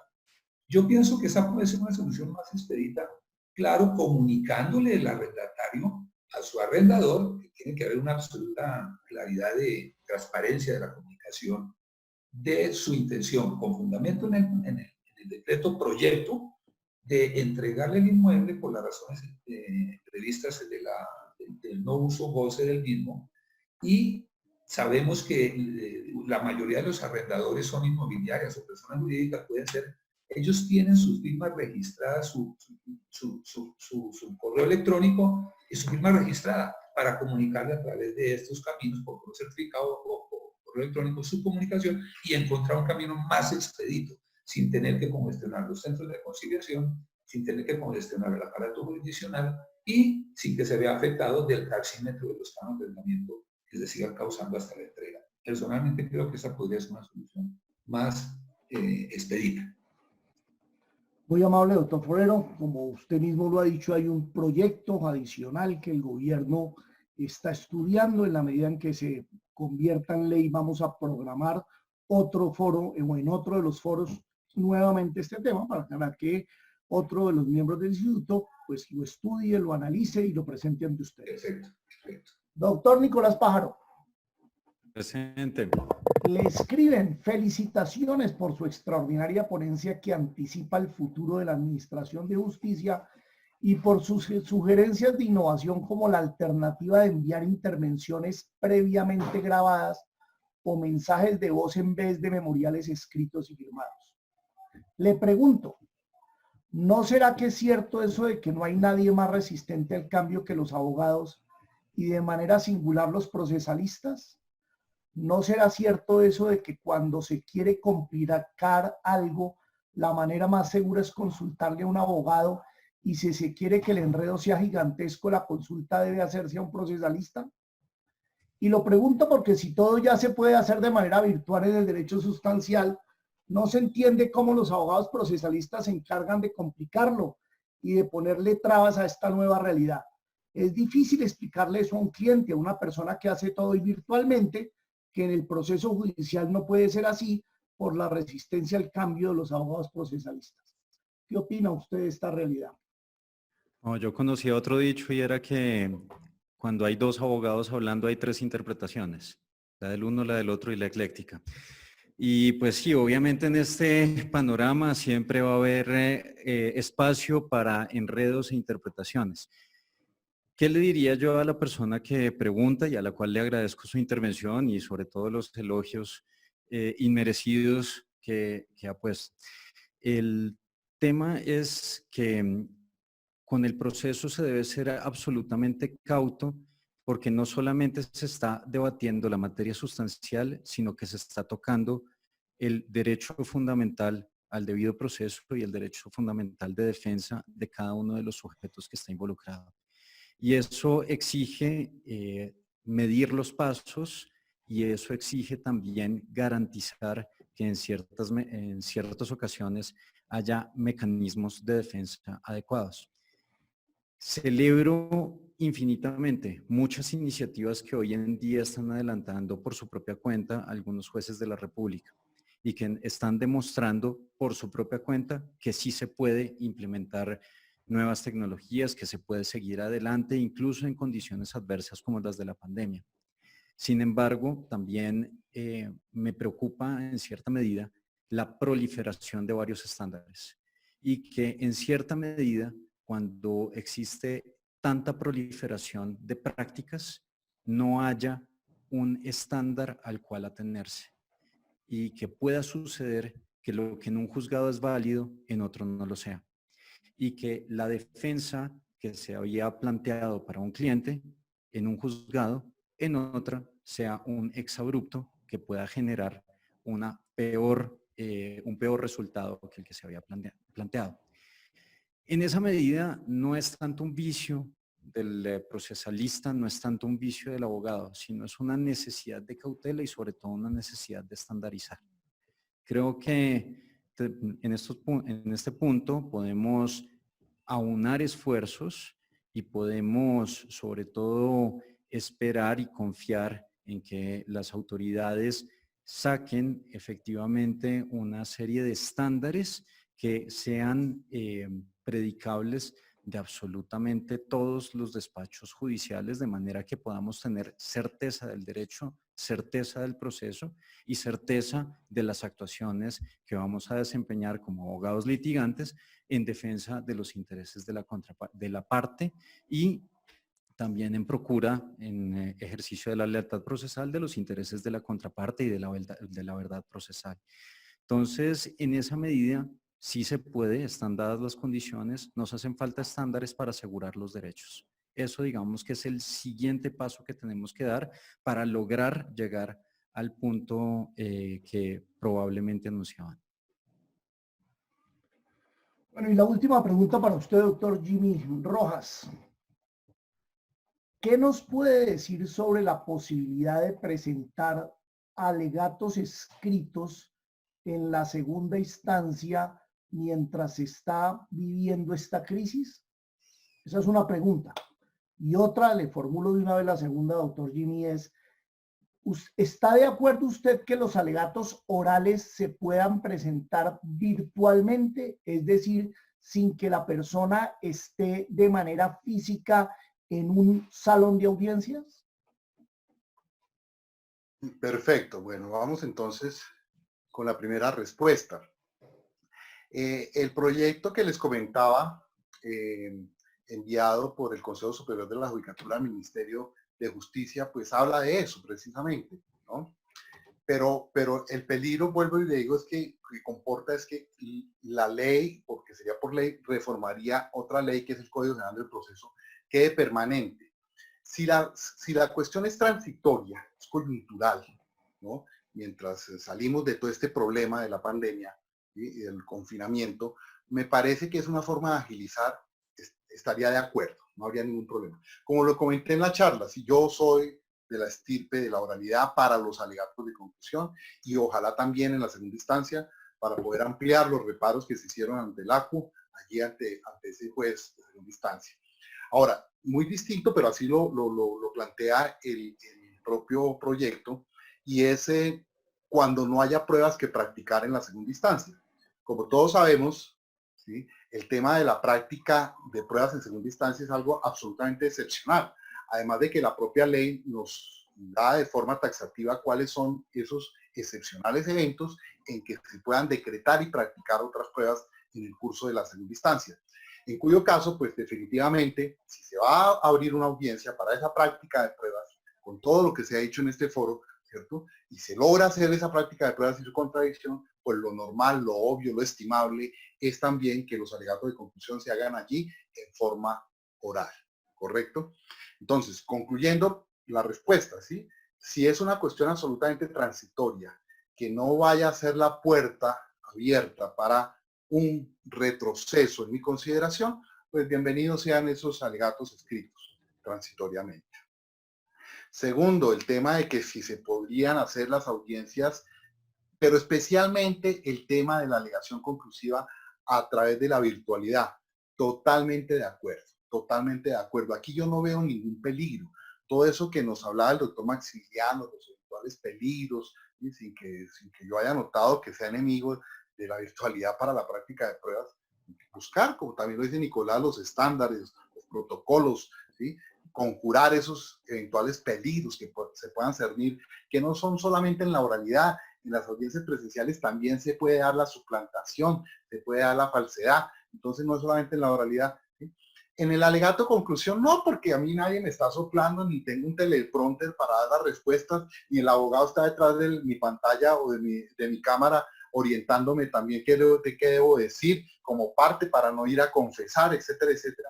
En la alegación oral, pues perfectamente puede ser virtual, es ese discurrir repito, y perdóneme que sea tan insistente, siguiendo los lineamientos del 280, el análisis crítico de la prueba lo puedo hacer virtualmente, como hago mi clase, como hago esta conferencia, como todos nos entendemos, ¿correcto? Traer las fuentes del derecho que se acomodan y que traen las hipótesis, el fact-space normativo, ¿correcto? Donde encajar lo que ocurrió en la realidad que ya quedó probado, lo puedo hacer perfectamente también de manera virtual, a través de estos chats, a través de las plataformas, ¿correcto? Hablar y enrostrar la conducta procesal de las partes, si es el caso, derivar en 10 de ellos también, y por supuesto, concretar el fallo, ¿no? Cómo pedirle al juez que concrete el fallo igual que yo lo estoy haciendo, ¿sí? Para que esto sea una realidad. Tenemos los problemas normales que estamos debatiendo todos, que no todo el mundo tiene acceso a las plataformas, a la internet, que puede caer el internet. Esto es algo natural y obvio, pero estamos empezando también en esto.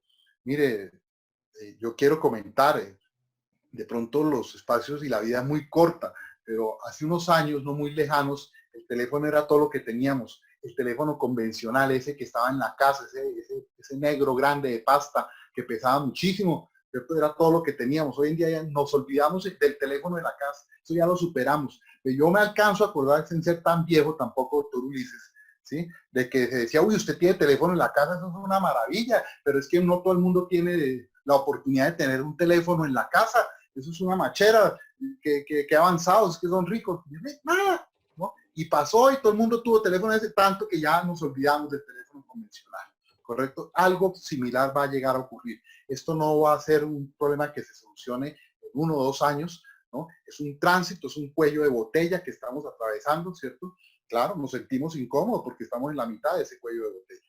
Pero muy seguramente todo esto se va a implementar hasta que llegue algo que vamos a llamar una nueva normalidad donde yo sí creo, ¿cierto? Que muy seguramente el tema presencial en la sala de audiencias va a ser la excepción.